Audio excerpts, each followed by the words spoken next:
सबरीमाला मंदिर में ख्वातीन के दाखिले के लिए तनाज़े पर आज केरल असेंबली में हंगामा हुआ।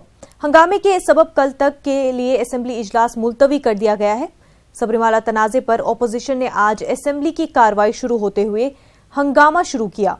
एहतजाज के दौरान असेंबली में काला झंडा लहराया गया। वाज़ेह रहे कि सुप्रीम कोर्ट ने सबरीमाला मंदिर में हर उम्र की ख्वातीन को दाखिले की इजाजत दी थी। इसके बावजूद ख्वातीन को मंदिर में दाखिल नहीं होने दिया गया। सिक्योरिटी के मद्देनजर सबरीमाला इलाके के चारों तरफ पुलिस एहलकार तैनात हैं। आज सुप्रीम कोर्ट में गुजरात फसाद की मुतासरा ज़किया जाफरी की अर्जी पर समाअत है। ज़किया जाफरी ने गुजरात फसादात में मुलविस होने के इल्जाम से पीएम मोदी को क्लीन चिट दिए जाने के फैसले को चैलेंज किया है। पिछले साल गुजरात हाई कोर्ट ने ज़किया जाफरी के इसी सिलसिले में अर्जी को खारिज कर दिया था। सुप्रीम कोर्ट की मुकर्रर करदा एसआईटी अपनी जांच रिपोर्ट में नरेंद्र मोदी को क्लीन चिट दे चुकी है।